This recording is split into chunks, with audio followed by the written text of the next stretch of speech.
오늘 본문의 첫 구절은 새 노래로 여호와께 찬송하라 라는 선포로 시작됩니다. 이 구절이 낯설지 않고 익숙하게 느껴지는 이유는 불과 얼마 전에 우리가 묵상했던 시편 96편의 시작과 매우 닮아 있기 때문입니다. 시편 96편 1절은 새 노래로 여호와께 노래하라 라고 말씀합니다. 그리고 오늘 본문 98편 1절은 새 노래로 여호와께 찬송하라 라고 시작합니다. 두 시편은 닮은 점이 참 많이 있습니다. 둘 다 하나님을 왕으로 모시는 신정시이죠. 온 땅과 자연 만물을 향해 하나님을 찬양하라고 소리치는 구조도 비슷합니다. 그래서 시편 96편을 설교했다면 보통 98편은 건너뛰는 경우도 종종 있습니다. 하지만 자세히 들여다보면 두 시편 사이에는 분명한 차이점이 존재합니다. 우리가 앞서 묵상했던 시편 96편은 하나님의 절대적인 초월성과 위엄을 노래합니다. 하나님은 열방이 헛된 신들과 비교할 수 없고 위대하신 우주의 왕이시다라면서 주님을 경외하는 마음으로 우러러 부르는 노래였습니다. 반면에 오늘 우리가 읽은 시편 98편은 하나님의 구체적인 구원 사역에 초점을 맞춥니다. 96편이 저 높은 보좌에 앉으신 왕을 노래했다면 98편은 그 왕께서 팔을 걷어 붙이시고 진흙탕 같은 우리 인생 가운데 뛰어드셔서 우리를 건져내신 구원의 은혜를 노래하고 있습니다. 그래서 시편 96편이 하나님은 정말 크고 두려우신 분이시구나 라는 신학적인 선포라면 98편은 그 크신 하나님이 나를 위해 싸우셨구나, 나를 건지셨구나 라는 피부로 느끼는 감격의 노래요, 체험적인 간증이라 할 수가 있습니다. 또한 오늘 시편이 아주 독특한 점이 하나 있습니다. 바로 표제가 단 한 글자입니다. 시라는 표제로 되어 있습니다. 시편에서 표제는 일반적으로 저자나 저작 배경 혹은 연주 방법이나 악기 등을 구체적으로 제시합니다. 표제가 아예 없는 시편은 있어도 이렇게 딱 한 글자 시라고만 적어 놓은 것은 본 시가 유일합니다. 누가 보아도 시편임이 분명한데 굳이 이런 단순한 표제를 사용한 이유가 무엇일까요? 이것은 이 시가 특정한 사건이나 특정한 인물만의 고백이 아니라는 겁니다. 단순히 시라는 이름표만 붙여 놓음으로써 어떤 상황에서도 부를 수 있고 누구나 부를 수 있는 노래, 바로 이 시의 주인공이 당신이 될 수 있다라는 그런 초청의 의미로 해석할 수 있습니다. 그렇게 이 시는 수천 년 전 고대 사람의 시가 아니라 오늘 우리가 부르는 노래가 되어야 하고 우리가 하나님께 드리는 현재의 경배가 되어야 합니다. 간절히 바라기는 오늘 이 시편의 말씀이 시인만의 고백이 아닌 우리 모두의 고백이 되기를 간절히 소망합니다. 우리 본문 1절 말씀을 같이 한번 읽어보겠습니다. 새 노래로 여호와께 찬송하라. 그는 기이한 일을 행하사 그의 오른손과 거룩한 팔로 자기를 위하여 구원을 베푸셨음이로다. 아멘. 지난 시편 96편 때도 말씀드렸지만 여기서 말씀하는 새 노래는 단순히 최신 CCM이나 새로운 곡조를 의미하는 것이 아닙니다. 새 노래는 악보의 문제가 아니라 부르는 사람의 상태입니다. 주석가들은 이 새 노래를 다음에 세 가지 새로움으로 정의합니다. 첫 번째가 새로운 마음입니다. 구원받기 전 세상 근심과 죄로 찌들어 굳어버린 그런 마음이 아니라 예수 그리스도의 보혈로 씻김을 받아서 옥토와 같아진 마음, 구원의 감격으로 다시 뛰기 시작한 그런 심장으로 부르는 노래입니다. 두 번째가 새로운 언어입니다. 불평과 원망, 남을 헐뜯던 입술이 변하여 축복과 감사, 하나님을 높이는 언어로 채워진 입술의 고백입니다. 세 번째로 새로운 행위입니다. 예배를 드린 후에 삶의 현장으로 돌아가서 정직하고 거룩하게 살아가는 그 삶 자체가 하나님이 들으시는 가장 아름다운 새 노래입니다. 그렇게 신앙생활을 오래 할수록 타성에 젖어 굳어진 헛 노래를 부르는 것이 아니라 날마다 하나님의 은혜를 새롭게 발견함으로 기쁨과 감사, 감격으로 부르는 노래가 진정한 새 노래입니다. 시인은 새 노래로 여호와를 찬송하라고 선포하면서 우리가 찬양해야 할 이유를 단 한 문장으로 압축하며 고백합니다. 본문 1절 중반부에 보시면 그는 기이한 일을 행하사라고 말씀합니다. 시인이 이 노래를 부르는 이유는 단순히 오늘 기분이 좋아서가 아닙니다. 날씨가 화창해서도 아닙니다. 바로 하나님께서 우리 삶 가운데 기이한 일을 행하셨기 때문입니다. 여기서 기이한 일이라는 것은 단순히 마술처럼 신기한 일을 말하는 것이 아닙니다. 이것은 인간의 이성과 경험, 그리고 세상의 인과율을 완전히 뛰어넘는 하나님의 놀라운 개입을 의미합니다. 도저히 보이지 않는 막다른 골목인 홍해 앞에서 바다가 갈라지는 일, 400년 종살이에 끊어질 수 없는 사슬이 하루아침에 끊어졌던 일, 그리고 무엇보다 죄로 인해 죽을 수밖에 없는 우리가 거룩하신 하나님의 자녀가 되는 일, 이 모든 것이 인간의 힘으로는 도저히 불가능한 기이한 일입니다. 세상은 철저히 인과응보를 말합니다. 지은 대로 거두고 능력만큼 산다고 합니다. 그러나 하나님의 기이한 일은 그 세상의 법칙을 깨뜨립니다. 자격 없는 자에게 은혜가 주어지고 죽어야 할 자가 살아나고 갇힌 자가 자유를 얻습니다. 이것이야말로 우리가 불러야 할 새 노래의 주제입니다. 그렇다면 하나님은 어떻게 이 일을 행하십니까? 1절 하반절에 보시면 그 방법이 나옵니다. 그의 오른손과 거룩한 팔로 자기를 위하여 구원을 베푸셨음이로다. 아멘. 성경에서는 오른손은 권능과 승리를 상징합니다. 거룩한 팔은 세속적이고 이기적인 세상의 권력과는 다른 하나님의 의롭고 순결한 능력을 의미합니다. 이 강력한 팔로 구원을 베푸실 때 얼마나 놀라운 역사가 일어나는지 우리는 성경 곳곳에서 확인할 수 있습니다. 사사 기드온의 이야기는 익히 다 알고 계실 겁니다.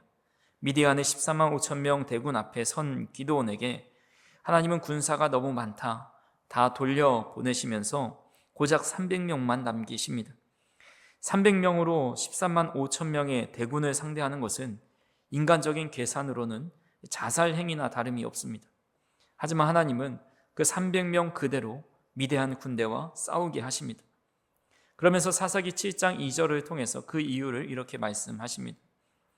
여호와께서 기드온에게 이르시되 너를 따르는 백성이 너무 많은즉 내가 그들의 손에 미디안 사람을 넘겨주지 아니하리니 이는 이스라엘이 나를 거슬러 스스로 자랑하기를 내 손이 나를 구원하였다 할까 함이니라. 아멘. 전쟁의 승패는 머릿수에 있지 않습니다. 비록 도저히 이길 수 없는 수적 열세라 할지라도 하나님이 대적에게 넘겨주지 않으시기로 작정했다면 그 대군이 아무리 130만 명이 찾아와도 절대로 패배하지 않는다는 겁니다. 다윗도 마찬가지입니다. 사울 왕의 갑옷이 너무 커서 벗어 던졌습니다. 매끈한 돌 5개만 가지고 골리앗 앞에 섭니다. 그리고 그 작은 책으로 거인 골리앗을 무찌릅니다. 이 상황이 얼마나 불가능한 싸움인지 이해를 돕기 위해서 한 가지 예를 들고 왔습니다. 우리 과거 격투기 선수였던 테크노 골리앗 최홍만 선수를 아실 겁니다. 그분의 키가 217cm이고 몸무게가 160kg에 달하는 거구입니다. 이분이 최근 유튜브에 출연하여서 자신과 체격 차이가 극명하게 나는 분들과 함께 콘텐츠를 찍었습니다. 한 번은 158cm의 단신 유튜버와 함께 찍었고 또 한 번은 46kg밖에 나가지 않는 가녀린 체구의 유튜버와 출연하기도 했습니다. 몸무게가 무려 3배 이상 차이가 납니다. 팔씨름을 했는데 최용만 선수가 새끼손가락 하나만 가지고도 46kg 나가는 그 청년을 이겼습니다. 말 그대로 현대판 골리앗과 다윗의 차이입니다. 격투기를 배웠던 천하장사 출신의 선수와 이렇게 작고 왜소한 사람이 싸우면 누가 이기겠습니까? 당연히 말하지 않아도 선수가 이깁니다. 이것이 세상의 이치입니다. 도저히 이길 수 없는 싸움입니다. 하지만 여기서 변수가 있습니다. 바로 하나님의 오른손과 거룩한 팔이 붙으시면 이야기가 달라집니다. 상식적으로 절대 이길 수 없는 싸움도 능히 승리할 수 있습니다. 우리가 약하면 약할수록 우리를 붙드시는 하나님의 강하심은 더욱 빛나게 됩니다. 그렇게 사랑하는 성도 여러분, 우리가 세상에 살아갈 때에 때로는 이 작고 마른 사람처럼 초라해 보일 때가 있습니다. 그리하여도 낙심하지 마시길 바랍니다. 어떤 문제 앞에서 나는 안 될 거야 미리 포기하지 마시기 바랍니다. 하나님의 오른손과 거룩한 팔이 지금도 우리를 붙들어 이끌고 계십니다. 그 능력을 의지할 때 우린 담대해질 수 있고 승리하며 살아갈 수 있습니다. 이 은혜를 알기 때문에 우리는 새 노래로 주님 앞에 찬양할 수 있는 것입니다. 두 번째로 우리가 담대하게 새 노래를 부를 수 있는 이유는 우리 구원에 대한 확실한 보증이 있기 때문입니다. 1절 말씀해 보시면 새 노래로 여호와께 찬송하라. 그의 기이한 일을 행하사 그의 오른손과 거룩한 발로 자기를 위하여 구원을 베푸셨음이로다. 아멘. 하나님께서 기이한 일을 행하시는데 누구를 위해서 그 일을 행하셨다 말씀하고 있습니까? 저와 성도님이 아니라 자기를 위해서 기이한 일을 행하셨다 말씀하고 있습니다. 우리는 흔히 하나님이 나를 너무 사랑하셔서 내 모습이 너무 사랑스러워서 우리에게 기이한 일을 행하시고 구원해 주셨다 생각합니다. 물론 맞지요. 성경은 하나님이 세상을 이처럼 사랑하사 독생자를 주셨다고 말씀합니다.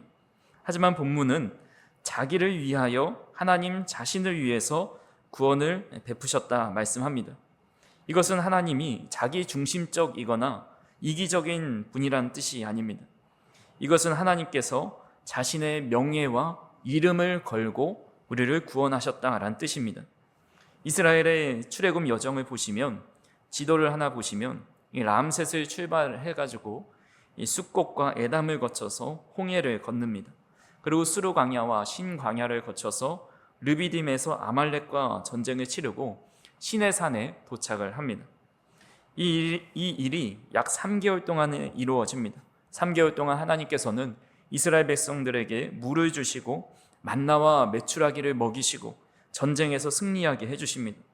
그리고 이제 그들은 그들과 거룩한 언약을 맺게 하시려고 이제 시내 광야에 장막을 치고 모세를 시내산 위로 부르시죠. 그런데 바로 그 시간에 산 아래에서 그들은 금송아지를 만들어 놓고 우상 숭배하며 타락합니다. 하나님은 너무나 분노하셔서 그들을 다 멸하려 하십니다.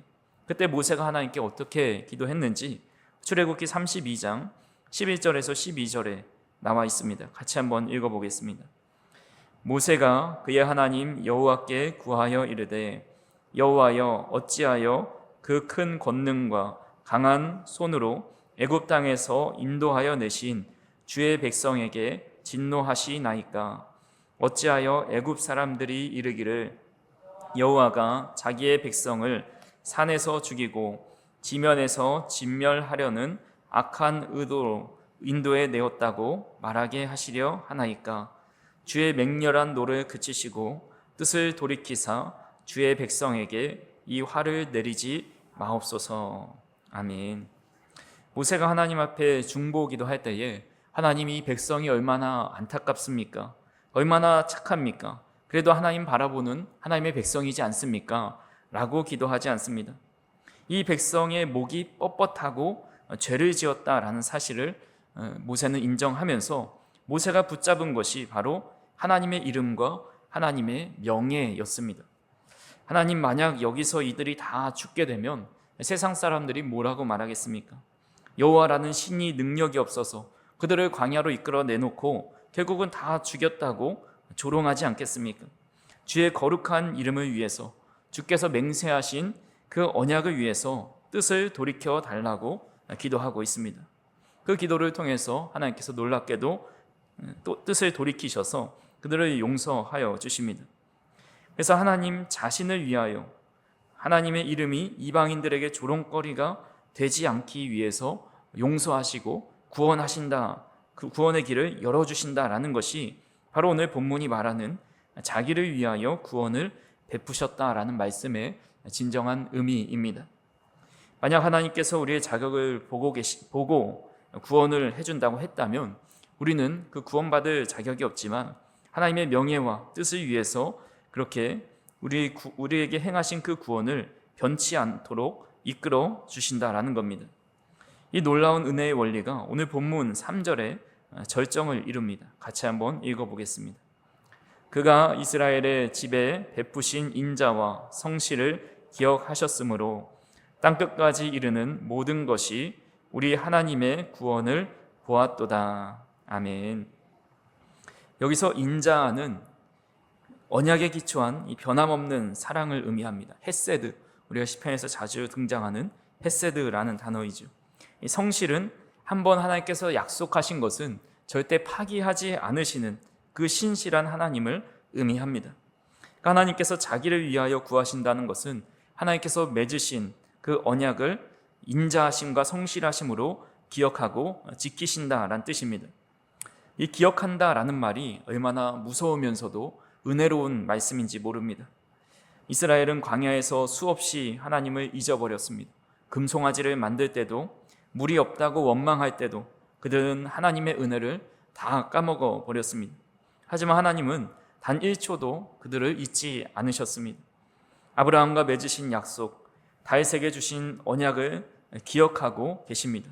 여기서 기억하셨다는 것은 단순히 머리로만 생각했다는 것이 아니라 기억하고 행동하셨다라는 것이 다 포함되어 있습니다.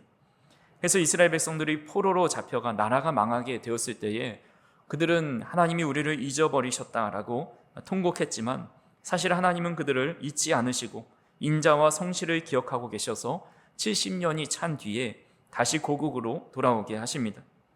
이것이 바로 우리가 담대하게 새 노래를 부를 수 있는 가장 근본적인 이유입니다. 만약 구원이 우리 자신에게 있다면, 우리의 행실이나 자격에 달려 있다면 우리는 단 하루도 마음 편히 구원의 확신을 가질 수 없을 것입니다. 하루에도 12번씩 마음이 바뀌고 조금만 힘들고 어려워도 불평하고 걸핏하면 넘어지는 연약한 존재가 바로 우리이기 때문입니다. 만약 하나님이 우리의 신앙의 성적표를 놓고 구원하신다면 우리는 구원받을 존재가 아무도 없습니다. 하지만 성경은 말씀하시기를 하나님이 자기의 의를 위하여 인자와 성실을 기억하사 우리를 구원하셨다라고 말씀합니다. 우리가 넘어질 때도 하나님은 기억하셔서 예수 그리스도의 피값으로 우리를 사셨고, 우리가 주님을 배반할 때도 하나님은 내가 너를 결코 버리지 않겠다 말씀하고 계십니다. 그래서 3절 하반절에 보시면 땅끝까지 이르는 모든 것이 우리 하나님의 구원을 보았도다라고 말씀합니다. 하나님의 이 집요하고 신실하신 사랑을 통해서 결국 우매하고 어리석은 이스라엘 백성들, 또한 우리들이 온 세상이 하나님이 이들을 구원하신 것을 보았다라고 인정하게 만들도록 그 구원을 놓지 않고 포기하지 않으신다라는 겁니다. 그래서 하나님은 저와 우리 성도님들을 구원하기 위해서 자신의 명예를 거셨습니다. 우리의 어떠함보다 자신의 하신 그 언약을 더 생생하게 우리보다 잘 기억하고 계십니다.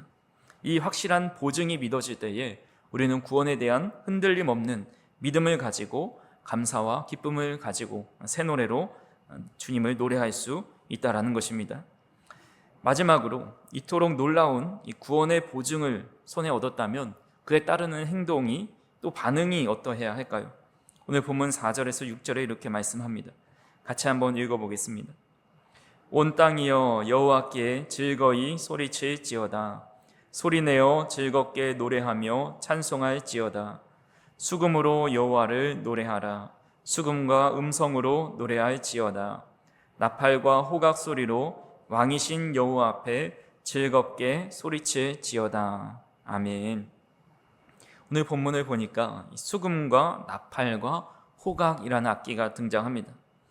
이 악기뿐만 아니라 동원할 수 있는 모든 악기를 다 동원해서 하나님을 높이고 노래하라 말씀합니다.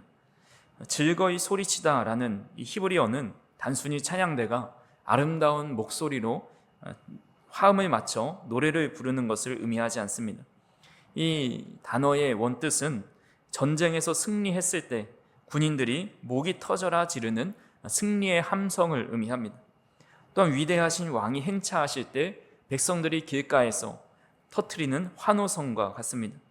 그러니까 기이한 일을 행하신 하나님의 은혜에 감격했다면 당연히 우리의 마음속 깊은 곳에서 노래를 넘어서서 포효하며 또 승리 함성과 환호성을 자연스럽게 터져 나올 수밖에 없다라는 겁니다.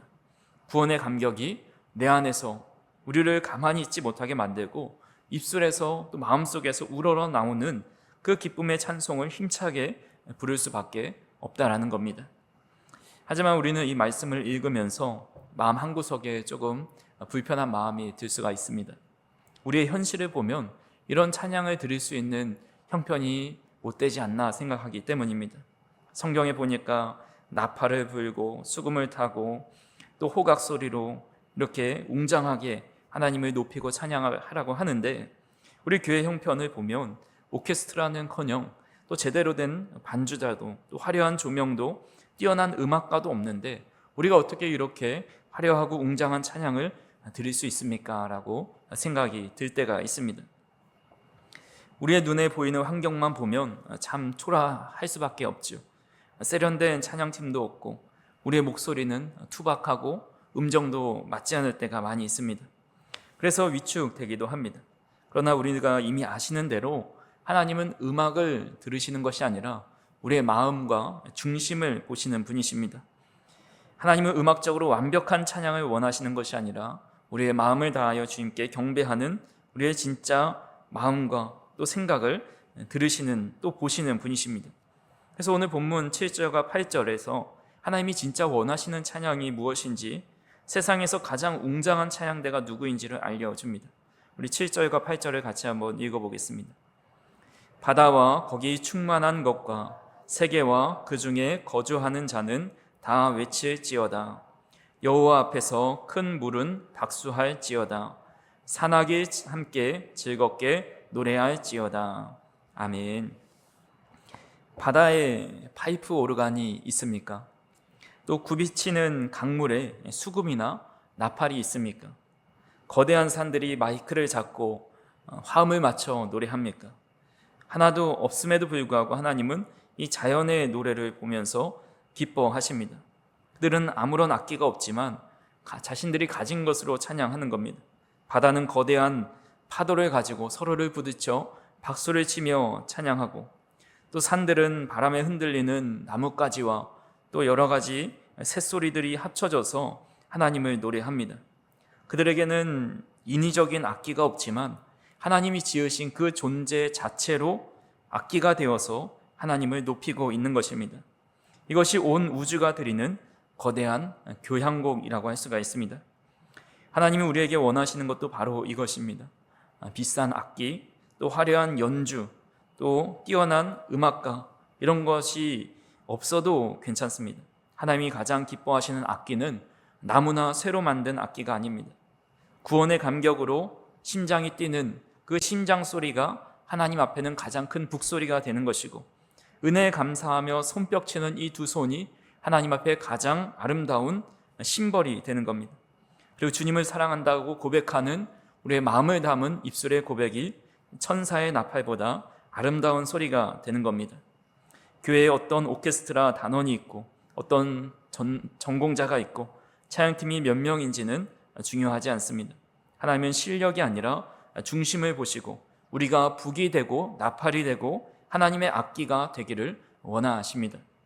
우리의 영혼에 거룩한 하나님의 악기가 되어서 투박하지만 진실한 새 노래로 하나님을 높일 때에 하나님은 카네기 홀의 연주보다 우리의 온 마음과 정성을 다하여 주님의 거룩한 악기가 되어서 드리는 찬양을 더 기뻐하신다라는 사실을 믿으실 수 있기를 간절히 소망합니다. 그리고 더 나아가 우리가 불러야 할 진정한 새 노래는 이 예배당 안에서만 울려 퍼지는 노래가 아닙니다. 우리는 세상 속에서 걸어 다니는 악기가 되어야 합니다. 직장에서, 가정에서, 동네에서, 우리의 삶 속에서 하나님께 올려드리는 그런 찬양이 날마다 이루어져야 합니다. 절망에 빠진 이웃에게 건네는 따뜻한 한마디가 천사의 하프 소리보다 아름답고, 살 소망이 끊어진 자에게 다가가서 건네는 따뜻한 차 한 잔이 지친 어깨를 토닥이는 위로의 손길 하나가 교회 안에서 울려 퍼지는 오케스트라보다 세상 속에 더 큰 아름다움과 울림이 되어서 하나님께 상달됩니다. 영국의 총리이자 작가였던 디즈레일리가 쓴 글 중에 시편으로 노래하는 삶에 대한 묘사한 아름다운 글이 있습니다. 제가 그 글의 일부를 읽어드리겠습니다. 황금의 시대를 보고 듣는 자는 삼중으로 행복하리라. 농부는 쟁기를 이리저리 내지르며, 마차꾼은 대로 한가운데를 달리며, 장사꾼은 그의 가게 안에서 시편이나 시가로 목청을 돋우고 노고를 달래기 위해 노래하리라. 숲과 들판에서는 더 감미로운 소리가 나리니 목자와 목동들이 모여 부드러운 찬송가들을 끝없이 읊조리리라. 창조주의 이름이 높임 받을 때 바위와 강물도 저들의 노래에 화답하리라. 이제 기부인들이여 시작하라. 죄를 알지 못하는 새로운 시대를 날개가 필요 없는 가벼운 마음으로 노래하라. 이 거룩한 노래책에 있는 노래를 부르라 라고 말을 합니다. 악기의 본연의 역할은 연주함에 있습니다. 우리는 하나님의 악기로 있다라는 것은 우리가 일할 때에도, 운전할 때에도, 집안일을 할 때에도 우리의 삶에 구원의 노래가 끊이지 않는 것, 그것이 바로 우리의 삶 속에서 날마다 주님을 찬양하고 높이고 또 그런 찬양하는 모습이 우리의 삶에 다른 사람을 향해서 나타나는 것이 바로 거룩한 악기로서의 삶이다라고 할 수가 있습니다. 이렇게 간절히 바라기는 저 우리 성도님들이 각자의 삶의 자리에서 구원에 감격하여서 하나님을 향해 아름다운 연주를 하며 살아가는 저 우리 성도님들이 되기를 간절히 소망합니다. 말씀을 정리합니다. 오늘 우리가 읽은 이 시편은 단순히 과거의 하나님만을 높이는 찬양이 아닙니다. 본시는 장차 세상을 구원하기 위해 오시는 그리스도에 관한 예언이고 또 그 구원의 주님을 향한 벅찬 환호와 경배라고 할 수가 있습니다. 그래서 본시를 예언이라고 한다면 마리아가 불렀던 예수님을 품에 안고 마리아가 불렀던 예수님의 예언을 듣고 불렀던 이 마리아의 찬가, 그것을 성취라고 할 수가 있습니다. 그래서 어떤 주석가는 이것을 두고 시인의 노래가 음성이라면 마리아의 찬가는 그에 대한 메아리다라고 표현을 했습니다. 그래서 본시와 누가복음에서 마리아가 고백한 찬양을 나란히 놓고 한번 보시면 시인이 고백하기를 새 노래로 여호와께 찬송하라 라고 선포했을 때 수백 년 뒤에 마리아는 내 영혼이 주를 찬양하며 라고 화답합니다. 시인이 대저 기이한 일을 행하사 라고 예언했을 때 마리아는 능하신 이가 큰 일을 내게 행하셨으니 라고 간증합니다. 시인이 그 오른손과 거룩한 팔로 구원을 베푸셨도다 라고 외쳤을 때에 마리아는 그 팔로 힘을 보이사 교만한 자들을 흩으셨다 라고 응답합니다.